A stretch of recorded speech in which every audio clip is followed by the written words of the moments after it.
주셔서 예수님의 이름으로 기도합니다. 아멘. 자, 여러분 오늘 27장 읽었습니다. 27장 45절부터 56절까지 읽었습니다만 마태복음 27장은 전체가 66절입니다. 66절로 되어 있는데 이 마태복음 27장은요 예수님께서 로마 총독인 빌라도 앞에서 신문을 받으시는 내용, 그리고 십자가에 못 박혀 죽으시는 내용, 그리고 장사되는 내용을 다루고 있는 것이 마태복음 27장입니다.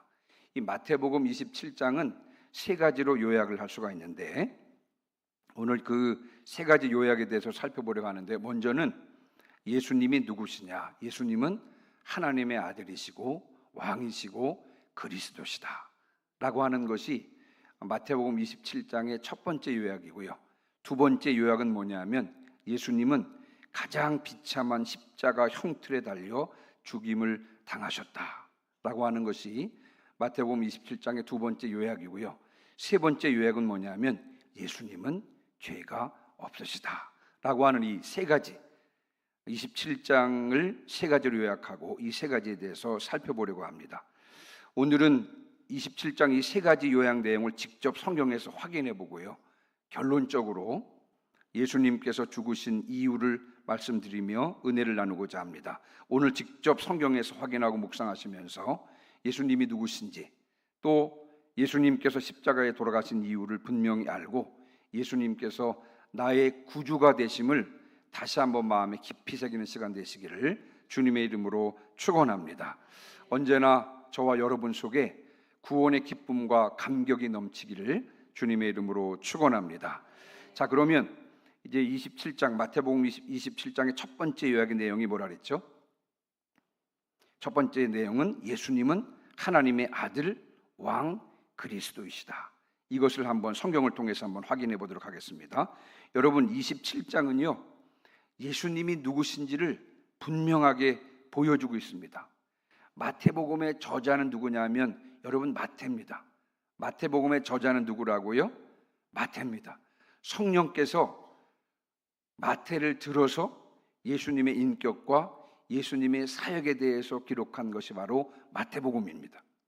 근데 이 마태복음의 저자인 마태는 예수님을 신문하는 로마 총독 빌라도의 입을 통해서, 또 예수님을 희롱하는 로마 군병들의 입을 통해서, 또 예수님의 머리 위에 달린 예수님의 죄패를 통해서, 또 지나가면서 예수님을 모욕하던 그 사람들의 입을 통해서, 또 예수님을 희롱하던 대제사장들과 서기관들과 장로들의 입을 통해서, 또 그리고 사형을 집행했던 백부장과 그와 함께한 군인들의 입을 통해서 예수님이 누구인지를 분명하게 밝히고 있습니다. 특별히 마태복음 27장에서 이 마태는 예수님이 누구신지를 명확하게 밝히고 있는데, 자, 먼저 우리 한번 성경을 찾아보도록 할 텐데요. 11절입니다. 11절.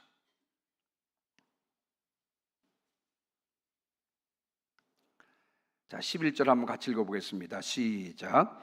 예수께서 총독 앞에 섰음에 총독이 물어 이르되 내가 유대인의 왕이냐? 예수께서 대답하시되 내 말이 옳도다 하시고 아멘. 예수님께서 신문 받기 위해서 로마 총독 빌라도 앞에 섰습니다. 그때 빌라도 총독이 묻습니다. 예수님께 내가 유대인의 왕이냐? 그때 예수님께서 뭐라고 대답하셨어요? 여러분, 예수님께서 침묵하지 않으시고 그 로마 총독 빌라도에게 뭐라고 대답하셨냐면요, 내 말이 옳도다. 예수님께서는 스스로 당신이 왕이신 것을 밝힌 것입니다. 여러분 17절입니다. 17절. 무리들이 모였을 때, 여러분 그 17절을 여러분 눈으로 한번 읽어보시고요.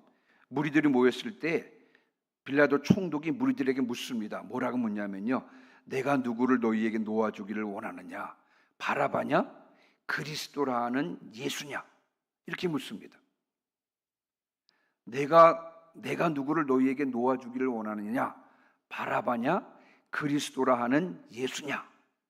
여러분, 빌라도의 입을 통해서 마태는 예수님이 그리스도라고 밝히고 있는 것입니다. 여러분 22절입니다. 22절. 자, 22절은 같이 한번 읽어볼까요? 시작. 빌라도가 이르되 그러면 그리스도라 하는 예수를 내가 어떻게 하랴? 그들이 다 이르되 십자가에 못 박혀야 하겠나이다. 아멘. 명절 때가 되면 로마 총독은요, 무리의 청원대로 제수한 사람을 풀어주는 전례가 있었습니다. 그래서 그때 무리들은요, 회중들은 빌라도에게 바라바를 놓아달라고 요청을 했습니다. 그때 여러분 빌라도가 이 무리들에게 묻습니다. 그러면 그리스도라고 하는 예수를 내가 어떻게 하랴? 그랬더니 그들은요, 예수를 십자가에 못 박으라고 했습니다. 그때도 여러분 빌라도는요, 빌라도의 입을 통해서 다시 한번 예수님께서 그리스도이신 것을 마태는 밝히고 있는 것입니다. 자, 29절입니다. 29절. 29절도 여러분 한번 눈으로 따라가 보시기 바랍니다. 총독의 군병들이요, 예수님의 옷을 벗기고 홍포를 입히고 가시관을 엮어서 그 머리에 씌우고 갈대를 그 손에 들렸습니다. 그리고는 예수님 앞에 무릎을 꿇고 희롱하면서 말했습니다. 진짜로 예수님을 왕으로 존경한 것이 아니라 희롱하면서 예수님께 뭐라고 말했냐면요, 유대인의 왕이여 평안할지어다, 이렇게 말했습니다. 마태는 그 희롱하는 총독의 군병들의 입을 통해서도 예수님이 왕인 것을 지금 밝히고 있는 것입니다. 여러분 37절입니다. 37절. 자, 37절 같이 읽습니다. 시작. 그 머리 위에 이는 유대인의 왕 예수라 쓴 죄패를 붙였더라. 아멘. 예수님께서 십자가에 못 박혔습니다. 로마 병정들이요, 예수님의 옷을 제비 뽑아 나누고 거기에 앉아서 지켰습니다. 십자가에 못 박히신 예수님의 머리에 죄패가 붙어 있었는데, 보통 그 죄패에는 그 당사자 죄인의 죄목, 그 사람이 왜 처형당하는지 죄목이 적혀 있었습니다. 그런데 예수님의 죄패에는 뭐라고 적혀 있었다고요? 유대인의 왕이라고 적혀 있었습니다. 그 죄패는 많은 사람들이 볼 수 있었는데, 여러분 마태는 이와 같은 사실들 통해서 예수께서 왕이심을 공공연하게 밝힌 것입니다.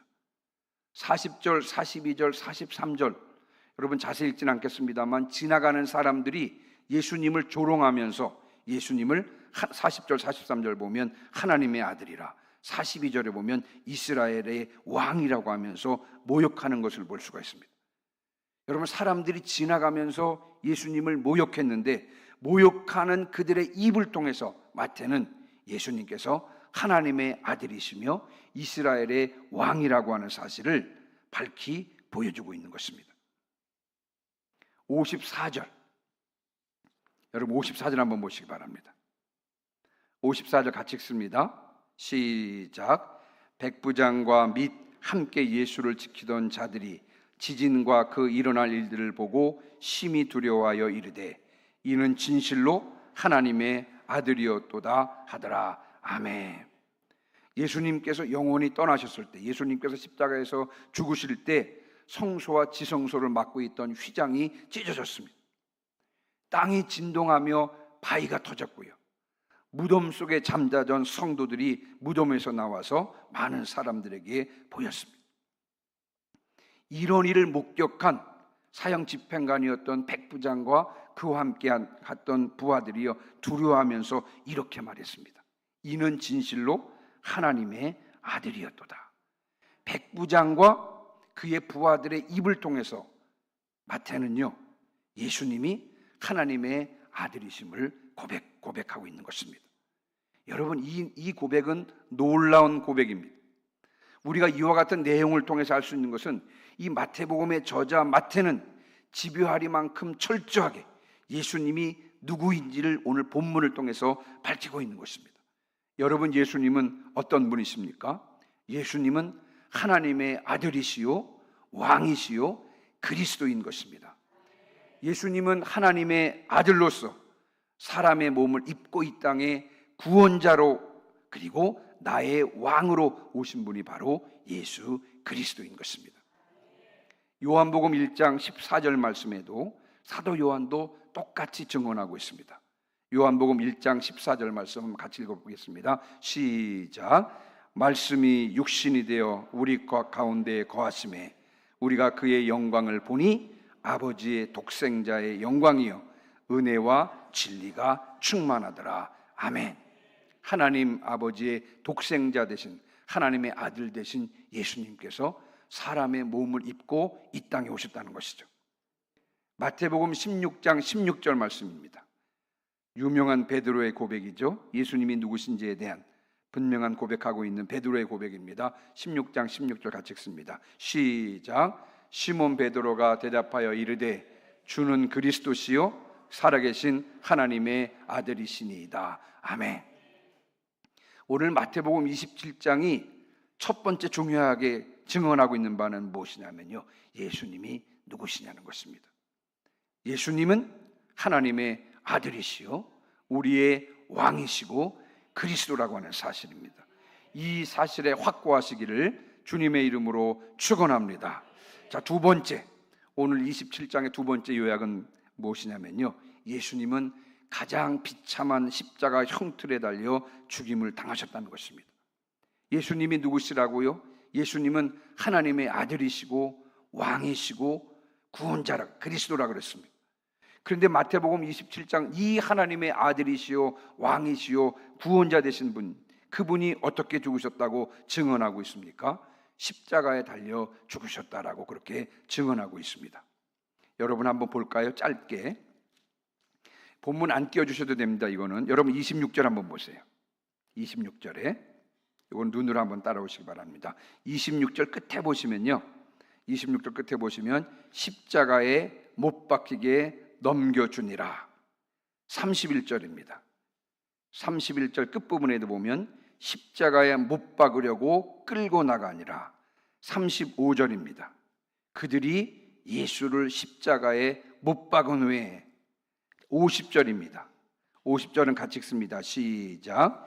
예수께서 다시 크게 소리 지르시고 영원히 떠나시니라. 아멘.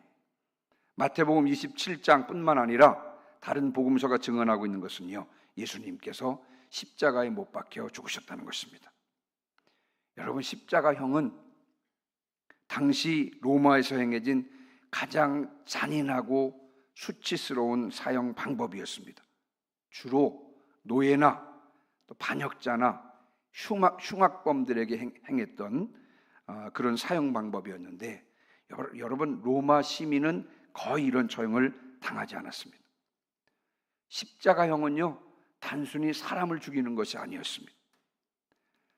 인간이 경험할 수 있는 극심한 고통과 그리고 공개적인 수치를 주어서 그 경고 효과를 노린 형벌이 바로 십자가형입니다. 십자가형을 당한 사람이 죽는 가장 큰 원인은 뭐냐면요, 질식사입니다. 질식사. 십자가형을 바라보면 여러분 이 손목, 양 손목에 대못을 박습니다.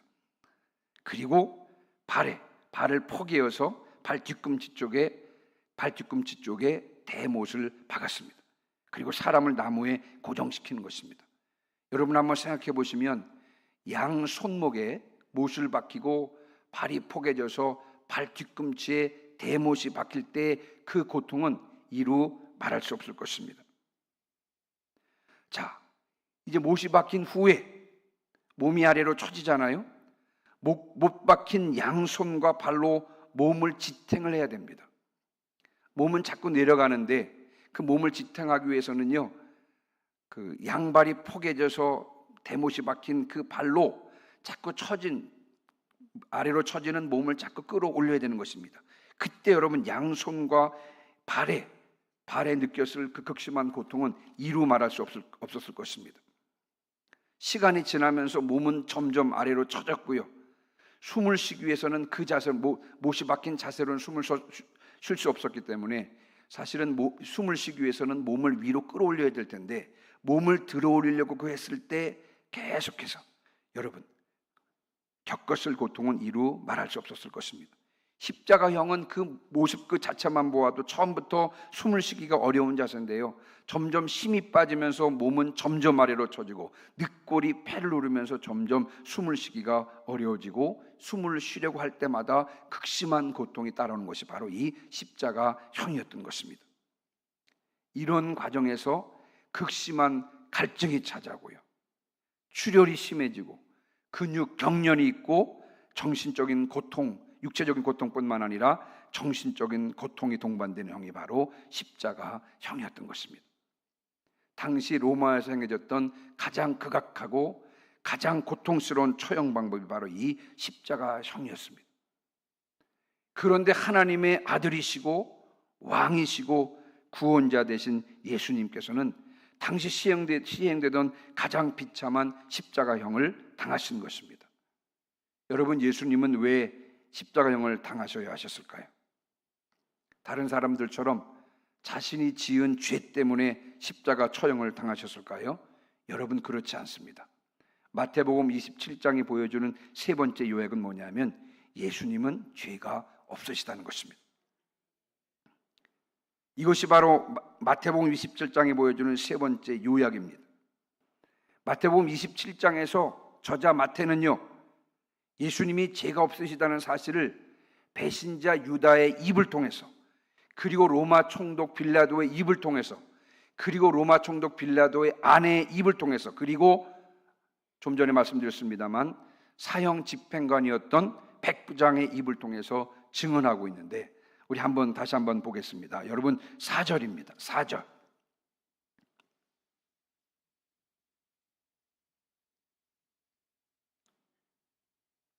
자, 4절을 한번 같이 읽어보겠습니다.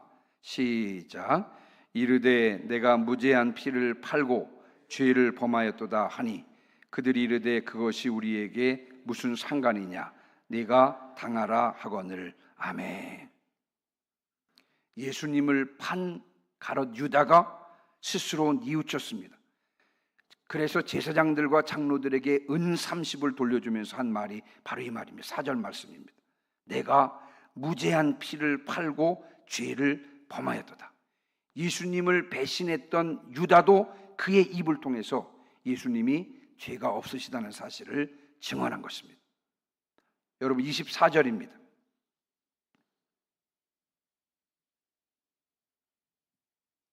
자, 24절도 같이 한번 읽어보겠습니다. 시작. 빌라도가 아무 성과도 없이 도리어 밀란이 나려는 것을 보고 물을 가져다가 무리 앞에서 손을 씻으며 이르되 이 사람의 피에 대하여 나는 무죄하니 너희가 당하라. 아멘.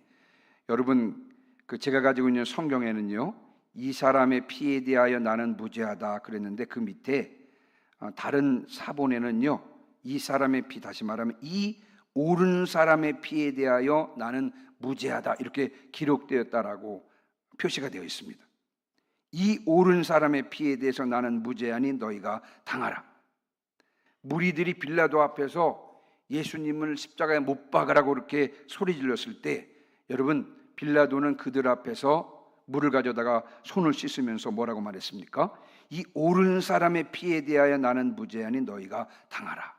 빌라도는 자신의 입을 통해서 예수님이 옳은 사람, 다시 말하면 죄가 없음을 증언하고 있는 것입니다.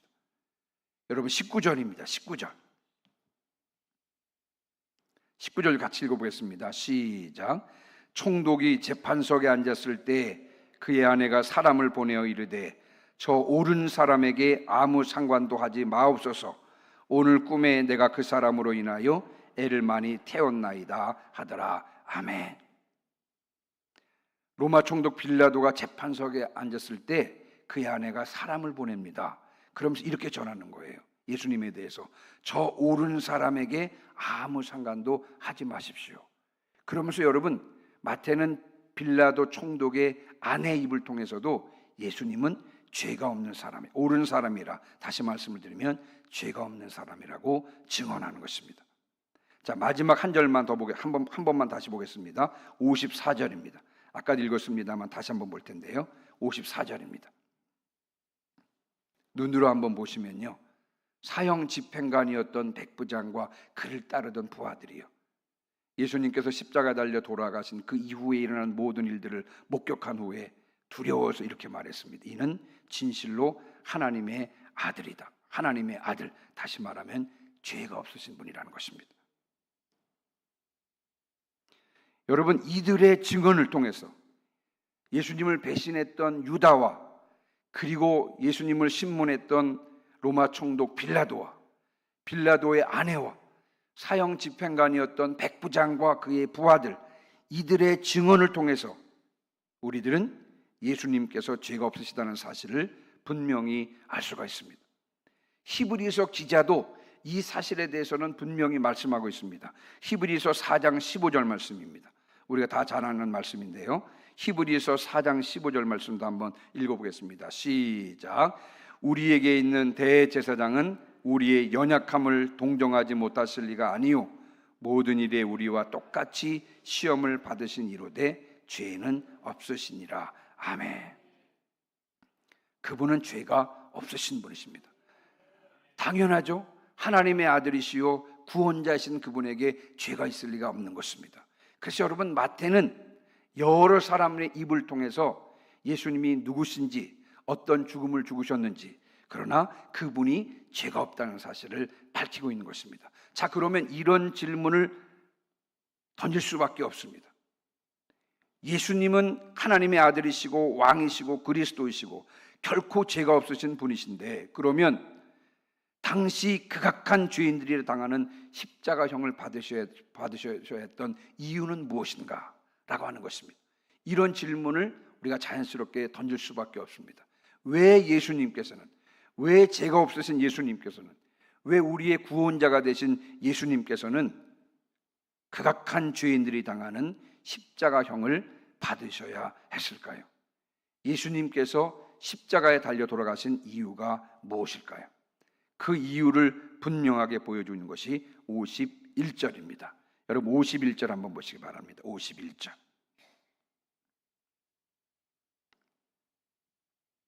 자, 51절 같이 읽습니다. 시작. 이에 성소휘장이 위로부터 아래까지 찢어져 둘이 되고, 아멘. 거기까지요. 마태가 증언하기를 예수님께서 십자가에서 돌아가셨을 때 성소 휘장이 위에서부터 아래로 찢어졌다라고 성경은 증언하고 있습니다. 여기서 말하고 있는 성소 휘장은요, 예루살렘 성전 안에 있는 성소와 지성소를 구분하고 있는 휘장을 말하는 것입니다. 지성소에 들어가지 못하도록 막고 있는 휘장을 말하는 것입니다. 여러분, 예수님께서는 어디서 돌아가셨습니까? 예수님께서는 예루살렘 성 밖 골고다 언덕에서 돌아가셨습니다. 골고다 언덕의 십자가 위에서 못 박혀 돌아가셨습니다. 자, 그런데 멀리 떨어져 있는 예루살렘 성전 안에 있는 휘장이 찢어진 것입니다. 참으로 놀라운 일이라고 아니할 수가 없습니다. 자, 그럼 이 성소 휘장이 어떤 것이냐면요, 성소 휘장은 청색실, 자색실, 홍색실, 그리고 가늘게 꼰 배실로 짰습니다. 두께는, 휘장의 두께는 보통 손바닥 두께만 하다 그래요. 그래서 보통 4cm에서 한 10cm 정도 되는 그런 두께입니다. 이 휘장을 다 짜면 너무 무거워서요, 여러 사람이 들을 수밖에 없고요. 탈무드 전승에 의하면 이 휘장을 얼마나 튼튼했던지요, 말 2마리가 양쪽에서 다 잡아 당겨도 찢어지지 않았다고 합니다. 그 정도로 튼튼하고 질긴 휘장이 예수님께서 십자가 위에서 달려 돌아가실 때 위에서부터 아래로 찢어졌다는 것입니다. 여러분, 위에서부터 아래로 찢어졌다는 말은 무슨 말이냐면요, 사람이 찢은 것이 아니라는 것입니다. 그럼 누가 찢으신 것입니까? 하나님께서 친히 그 휘장을 찢으셨다는 것을 말하는 것입니다. 자, 그렇다면 이 성소 휘장이 찢어졌다는 것은 무엇을 뜻하는 것일까요? 이 휘장이 막고 있는 지성소 안에는 무엇이 있습니까? 이 휘장은 아까 말씀드린 대로 지성소 안으로 사람이 들어가지 못하도록 막고 있는 것이 이 휘장이었는데, 여러분, 이 휘장 안에는 지성소가 있는데 지성소에는 언약궤가 있었습니다. 언약궤의 뚜껑을 속죄소라고 했는데, 속죄소 양 끝에는요 천사 그룹이 세워져 있었는데 그 두 그룹 천사 사이에서 하나님께서 임재하셔서 말씀하시는 곳이 바로 거기인 것입니다. 지성소 안에 있는 언약궤 그 위에서 하나님께서 임재하셔서 말씀하십니다. 하나님께서 친히 임재하셔서 말씀하시는 그곳입니다. 거기에 거룩하신 하나님께서 거하시는데, 거룩하신 하나님께서 거하시는 그곳으로 죄인이 들어가면 어떻게 되는 것입니까? 죄인은 죽을 수밖에 없는 것입니다. 그래서 죄인이 하나님 앞으로 나오지 못하도록 막고 있었던 것이 뭐냐면 바로 그 휘장이었던 것입니다. 다시 말씀을 드리면 죄인이 하나님께로 나아가는 길이 막혀 있었다는 것을 보여주는 것이 바로 휘장이었던 것입니다.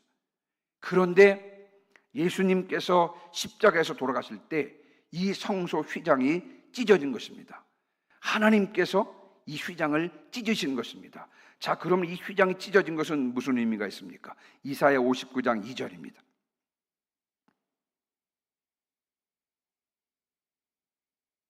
자, 이사야 59장 2절 우리 앞부분만 한번 읽어보겠습니다. 시작. 오직 너희 죄악이 너희와 너희 하나님 사이를 갈라놓았고 아멘. 예. 하나님과 우리 사이를 갈라놓은 것이 뭐라고요? 죄악입니다. 죄악. 이 죄의 문제가 해결되지 않았기 때문에 하나님 앞으로 나갈 수가 없어서 지성소 앞에 휘장이 가로막고 있었던 것입니다. 자, 그러면 이 휘장이 찢어진 것은요, 하나님께로 나아가는 것을 막고 있었던 이 죄의 문제가 해결됐다는 것을 말하는 것입니다. 죄의 문제가 해결되었다는 것, 다시 말씀을 드리면 하나님께로 나아가는 길이 열렸다는 것을 뜻하는 것입니다. 죄 없으신 예수님께서 십자가에서 우리를 대신해서 죄의 짐을 지고 죽으심으로 우리의 죄의 문제가 해결되었고 비로소 하나님께로 나가는 길이 열린 것입니다. 자, 그래서 히브리서 10장 19절로 20절 말씀입니다. 히브리서 10장 19절로 20절 말씀. 히브리서 기자가 이 상황을 정확하게 표현하고 있는데, 그러므로 시작. 그러므로 형제들아, 우리가 예수의 피를 힘입어 성소에 들어갈 담력을 얻었나니 그 길은 우리를 위하여 휘장 가운데로 열어놓으신 새로운 살 길이요 휘장은 곧 그의 육체니라. 휘장은 예수님의 육체라고 했습니다. 예수님께서 십자가 위에서 자신의 육체를 찢으심으로 휘장이 찢어진 것입니다. 휘장이 찢어짐으로 하나님께로 나아갈 길이 열린 것입니다. 다시 말하면 하나님께로 나아갈 살 길이 열린 것입니다. 그것을 위해서 예수님께서 십자가 위에서 자신의 몸을 찢으셨던 것입니다. 히브리서 4장 16절 말씀입니다. 히브리서 4장 16절. 그러므로 시작. 그러므로 우리는 긍휼하심을 받고 때를 따라 돕는 은혜를 얻기 위하여 은혜의 보좌 앞에 담대히 나아갈 것이니라. 아멘. 히브리서 4장 16절 말씀입니다. 죄 없으신 예수님께서 십자가에서 우리 대신 피를 흘려주심으로 하나님께로 나아가는 길이 열렸습니다. 우리는 예수님의 피를 힘입어 은혜의 보좌 앞으로 담대히 나가서 때를 따라 돕는 은혜를 얻을 수 있게 된 것입니다. 이것을 위해서 하나님의 아들이시요 왕이시요 구원자이신 예수님께서 사람의 몸을 입고 이 땅에 오신 것이고 십자가 위에서 피 흘려 죽으셨던 것입니다. 오늘 이제 말씀을 마무리하고 마칩니다. 여러분, 말씀을 마무리하고 마치면서 사도 바울이 로마서 3장 23절로 24절, 로마서 3장 25절로 26절 말씀에서 단어 두 단어를 쓰고 있는데요, 속량이라고 하는 단어와 화목제물이라고 하는 단어입니다. 속량이라고 하는 단어와 화목제물이라는 건 단어인데요, 우리 한번 읽어볼까요? 로마서 3장 23절로 24절, 오늘 설교의 결론입니다. 로마서 3장 23절로 24절 같이 읽습니다. 시작. 모든 사람이 죄를 범하였음에 하나님의 영광에 이르지 못하더니 그리스도 예수 안에 있는 속량으로 말미암아 하나님의 은혜로 값없이 의롭다 하심을 얻은 자 되었느니라. 아멘. 여기 속량이라고 하는 말이 중요한데요. 속량이라고 하는 단어가 중요합니다. 이 속량이라고 하는 단어를 다른 말로 말하면 구속이라고 하는 단어입니다. 구속. 몸값을 지불하고 그 종을 풀어주는 것입니다. 몸값을 지불하고 종의 신분을 풀어주는 것입니다. 다시 말하면 예수님께서 십자가에서 우리의 죄값을 대신 갚아주심으로 우리가 용서함을 받은 것입니다. 이것이 바로 예수님의 십자가 죽음을 표현하는 한 단어라고 할 수가 있습니다. 속량이에요, 속량. 그래서 예수님께서 우리를 대신해서 십자가에서 피 흘려 주심으로 우리의 죄값을 대신 감당해 주심으로 우리가 자유롭게 또 구원받게 되었다는 것입니다. 자, 로마서 3장 25절로 26절입니다. 여기에도 중요한 단어 한 단어가 나오는데요. 화목제물이라고 하는 단어입니다. 자, 이것을 기억하시면서 화목제물을 눈여겨보시면서 로마서 3장 25절로 26절 말씀입니다. 같이 읽어볼까요? 시작. 이 예수를 하나님이 그의 피로써 믿음으로 말미암은 화목제물로 세우셨으니 이는 하나님께서 길이 참으시는 중에 전에 지은 죄를 간과하심으로 자기의 의로우심을 나타내려 하심이니 곧 이때 자기의 의로우심을 나타내사 자기도 의로우시며 또한 예수 믿는 자를 의롭다 하려 하심이라. 아멘. 하나님께서는 예수님을 화목제물로 삼으셨다 그랬습니다. 화목제물로 세우셨다 그랬습니다. 자, 화목제물 뭐예요? 결국 예수님께서 화목제물이 되심으로 말미암아 하나님과 우리의 관계가 회복되었다는 것입니다. 하나님과의 관계가 회복되었고 하나님께서 우리를 의롭다 해주심으로 말미암아 구원받고 하나님의 자녀가 되었다는 것입니다.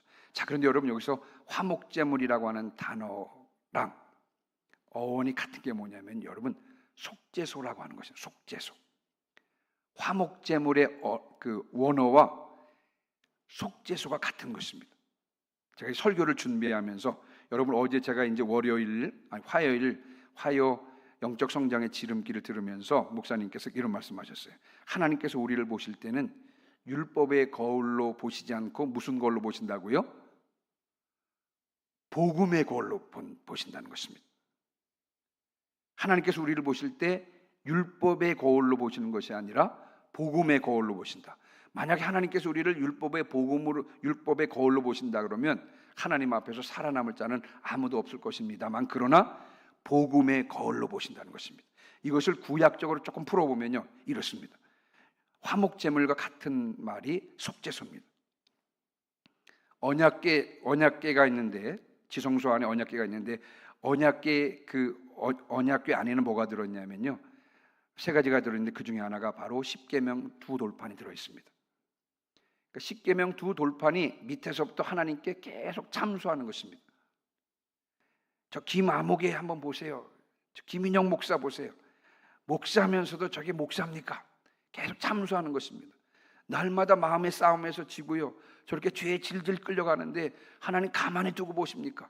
여러분 율법이 밑에서 십계명이 하나님께 계속해서 참소하는 것입니다. 아모개가 이렇고요, 아모개가 저렇고요. 마땅히 죽어 마땅합니다. 그때 여러분 율법의 그 언약궤의 뚜껑 속죄소가 그것을 딱 덮으면서 속죄소 위에 무엇이 떨어지냐면요 동물의 피, 예수 그리스도의 피를 상징하는 동물의 피가 속죄소 위에 뿌려지는 것입니다. 자, 그때 하나님께서는요 언약궤 안에 있는 십계명의 외침 참소를 듣는 것이 아니라 무엇을 통해서 우리를 바라보냐면요 속죄소 위에 뿌려진 피 2000년 후에 우리를 위해서 뿌려질 예수 그리스도의 그 피를 통해서 우리를 바라보고 죄를 용서하신다는 것입니다. 이것을 다른 표현을 하면 우리를 보실 때 율법의 거울로 보는 것이 아니라 복음의 거울로 보신다는 것입니다.